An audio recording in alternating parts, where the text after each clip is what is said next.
Hora de Saúde. Oferecimento Oncológica do Brasil, Centro Avançado de Ensino, Pesquisa e Tratamento do Câncer.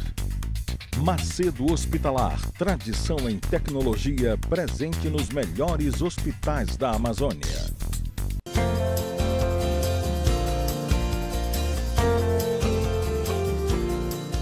Voltamos. E o professor Adenauer estava falando sobre qual doente que é necessário ir para a UTI. Qual aquele doente que é necessário, o que você falou agora, no mega investimento para mantê-lo vivo. Qual é esse tipo de doente hoje?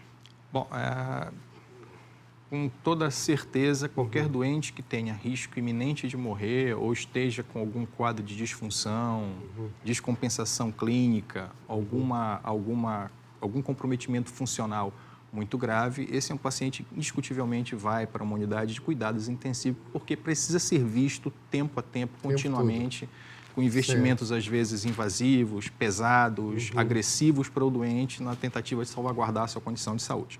Tá? Agora, mais modernamente, já existem indicações, por assim dizer, preventivas. Você, por exemplo, como cardiologista, às vezes recebe um doente seu para uma consulta pré-cirúrgica, com um parecer específico do cardiologista, você dá um grau de gravidade para ele ou de risco e recomenda muitas vezes que o pós-operatório desse doente seja realizado numa UTI. Não que ele tenha intercorrências durante o ato cirúrgico, nenhum complicador, mas por uma questão de vigilância pelos riscos inerentes a esse indivíduo, ele vai para uma vigilância na UTI. Às vezes, o próprio anestesiologista, durante um ato cirúrgico, pela idade do doente, as suas doenças associadas, que a gente chama de comorbidades, ele acaba solicitando que o pós-operatório seja feito na unidade de tratamento intensivo com uma vigilância maior. Essas indicações mudaram com o tempo? Eu estou te perguntando isso porque eu faço angioplastia. O paciente que faz uma angioplastia, que hoje é um procedimento relativamente seguro, a rotina do mundo é que ele vá para a UTI. Às vezes o médico, o assistente, diz, mas ele está tão bem, dava até para mandar ele para casa, por que tem que ir para a UTI? Eu sempre digo, não, é que tem disfunção que ocorre nesse período, é perigoso. E outra pergunta em cima dessa é, eu posso mandar o paciente no outro dia que ele estabilizou direto para casa ou é obrigatório que ele fique mais um período no hospital? Isso é uma pergunta que eu não sei. Eu estou te perguntando porque tu és da área. Essa é também uma grande discussão que se cria nos pacientes estáveis que vão para uma vigilância apenas para uma vigilância na UTI, cumprindo essa meta, esse período já pré-ordenado, não tendo nenhum complicador, teoricamente ele reúne condições de no dia seguinte sair da UTI. Certo. Agora, quem vai dar alta hospitalar é o médico assistente, não é o médico intensivista. A nós cabe dar a alta do ambiente de UTI. O que o médico vai fazer a seguir, o seu assistente, aí é critério dele. Se ele, no ato da alta da UTI, junto conosco, ao avaliar todos os parâmetros, também concordar que merece alta do setor e quiser, por liberalidade dele, da alta do seu doente para casa direto é uma responsabilidade e um direito que é seu, sem problema. Mas o médico intensivista, ele libera o paciente de alta do ambiente de UTI para o ambiente fora da UTI para a condução do seu assistente. Adenauer, uma pergunta que eu tenho feito para todas as pessoas que vêm aqui é o seguinte, a tecnologia no mundo disparou, né? Em todas as áreas tiveram saltos fantásticos. A terapia intensiva, o que é que ela ganhou desse salto fantástico da medicina dos últimos anos? Olha, eu te digo que essa forma mais aprimorada de monitoramento, de conhecimento das questões funcionais do indivíduo, ela trouxe um ganho muito, muito grande. Foi, de fato, um salto de qualidade, algumas medidas que hoje são feitas, medidas de débito cardíaco, medidas perfusionais, medidas de depuração de alguns tóxicos do corpo, enfim, uma maneira de você ter o seu paciente um pouco mais na mão. O próprio catéter de artéria pulmonar, que durante muito tempo ele foi tido como única condição de fazer algumas medições e depois começou a ser combatidos por muitos, muito te digo, muito por causa do desconhecimento de alguns ou da dificuldade de leitura dos seus resultados, muito menos pelo método em si. Certo. E hoje, no meio, ainda se discute isso. Mas, certamente, esse aprimoramento tecnológico, ele trouxe um ganho muito grande para que a gente tenha um melhor controle do doente. Não significa que nós vamos conseguir reverter todos os quadros dentro de uma UTI, mas estamos mais aparelhados e mais prontos para esse atendimento, para esse socorro, do que seria em outras épocas ou em outros ambientes. Certo. Então, certamente foi um ganho, sim. Aqui em Belém, você que conhece bem a área, existe um paciente que vai para a UTI, digamos assim, classificado por idade, por gravidade? É muito comum isso? O paciente mais idoso? O mais comum hoje, a nossa população de UTI, ela é muito de pacientes idosos, tá? Porque com o ganho da própria ciência médica em si, a vida tem se prolongado muito. O que indivíduos antes que tinham expectativa de vida até a 5ª, 6ª décadas, mais ou menos, hoje a gente consegue ver pessoas aí centenárias. Eu tenho bastante. Exatamente. Por melhor cuidado da sua doença hipertensiva, melhor cuidado do seu diabetes, uma melhor condição de alimentação e também de atividade física, etc. Isso tem prolongado a vida com alguma qualidade. Mas, evidentemente, que esse indivíduo, ao envelhecer, não envelhece só a sua carteira de identidade. Os rins passam a ter 90 anos, o cérebro 90 anos, o coração 90 anos. Então, ele até está bonzinho em casa, lendo o seu jornal, sua revista, mas quando a ele é dada uma demanda nova, uma injúria, uma infecção ou qualquer quadro novo, aqueles órgãos já não têm a mesma prontidão do que tinha 30, 40 anos atrás. Então, certamente, esses indivíduos acabam sendo uns visitantes muito, muito comuns em UTI. E também os imunossuprimidos, os pacientes com as doenças crônicas degenerativas, são, de fato, aquele quantitativo que mais frequenta, que mais permeia as UTIs. E uma pergunta agora de dia a dia do povo, assim, em relação à UTI. Eu tenho um paciente grave que está com câncer final, tá? Não tem, já fez quimio, já fez rádio, não tem mais o que fazer.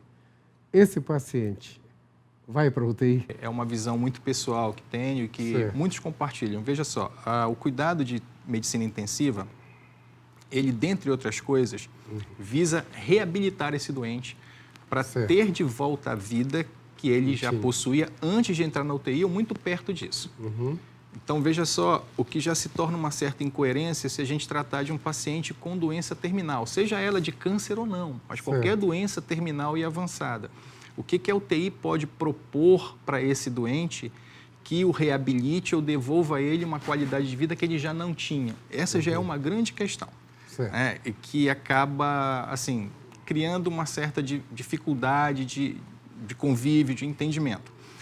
Se é um paciente terminal, ele merece apenas o que a gente chama de cuidados proporcionais ou cuidados paliativos. São cuidados do tamanho da condição de vida que ele tem, daquilo que ele ainda tem como perspectiva de vida, para ele ter um tratamento digno no resto de tempo que ele ainda tiver. Porque a gente não consegue imaginar ou pretender reverter um câncer com cuidados intensivos se as próprias medicações específicas para o câncer, seus quimioterápicos ou as radioterapias, já não cabem mais. É um doente com uma doença incurável, intratável, fora de possibilidade terapêutica, portanto, ele não teria por que estar numa UTI. Esse seria o racional. Mas não é isso que acontece, infelizmente, por divergência de pensamentos, por questões culturais muito próprias nossas do Brasil, ainda mais na nossa região. A gente acaba, vez por outra, não é tão frequente, mas também não é tão incomum, lidar com esse tipo de paciente terminal, onde não tem uma perspectiva de investimento para o que é o caráter da terapia intensiva. Eu te digo mais, às vezes a gente acha que está prolongando a vida e, na verdade, a gente está prolongando o ato de morrer, fazendo a morte daquele indivíduo ser mais lenta, mais sofrida e assim também da família. Isso é uma coisa muito complicada. Infecção. A chamada sepse, que é uma infecção generalizada, isso ainda preocupa muito? Preocupa. Ou nós temos os tratamentos atuais, os antibióticos, na evolução do tempo, resolvem tudo ou não? Olha, primeiro que hoje, se a gente for pensar na sepse, é um dos grandes frequentadores da UTI. Tá? São mais de 17... Para quem sabe, sepse é como te chama o doente com infecção grave. É uma infecção grave, de fato, é uma infecção que hoje a gente diz que é um processo com uma disfunção orgânica que ameaça a vida desse indivíduo. Certo. Ou seja, um dos setores do corpo, ou mais do que um, não estão funcionando como era antes de adquirir essa infecção. Correto. E isso coloca o indivíduo em risco de morte. Tá? Então, a gente tem mais de 17 milhões de pacientes sépticos no mundo todo. Nós temos a sepse como a principal causa de internação nas UTIs não cardiológicas. Nós temos entre principal causa de internação em UTI não cardiológica. Correto. Nós temos entre 10% e 30% de todos os frequentadores de uma UTI tendo como pano de fundo a sepse. Então, em função disso tudo, é de alta mortalidade, morre muita gente, tem mortalidade que chega a 60%. Puxa. E apesar de uma força-tarefa que vem trabalhando num projeto chamado Sepsis Survive Campaign desde 2001 para 2002, muitos outros protocolos já foram vistos, reatualizados e atualizados, e a gente está no protocolo de 2016. Ainda assim, a condição da sepsis tem sido negligenciada, tem morrido muito doente. No Brasil ainda a mortalidade é muito alta, acima de 50%. Poxa, Chega a se aproximar de países tão carentes como a Malásia. E está distante de países vizinhos nossos, como a Argentina, que morre 54%. Outros países um pouco mais longínquos, mas que tem uma estrutura melhor, como a Índia, onde morre só 39%. E o Brasil ainda morre mais de 50%, 55%. E o pior é que a região norte ela ocupa grande destaque nisso. É uma das que mais se destacam em relação à mortalidade. Essa é a pergunta final, tá? Por quê? Por quê? A gente tem conjecturas. Eu não posso te jurar de pés juntos, mas uma das coisas é a falta de conhecimento do agente de saúde que está envolvido naquilo.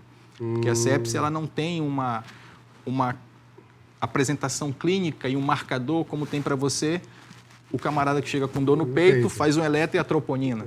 A sepse não tem isso. A sepse ela é multifacetada, você precisa ter um grande grau de desconfiança. Um alto grau de suspeição e trabalhar em cima desses protocolos a partir dessa suspeição e investigando esse doente, esmiuçando a coisa.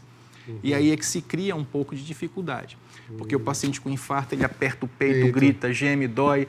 O camarada que está sangrando, esguicha sangue na parede, todo mundo corre, tem que correr, senão ele vai morrer. O paciente séptico, ele está ali calado, prostrado, sendo consumido, tão grave quanto os outros dois, mas às vezes não é bem percebido.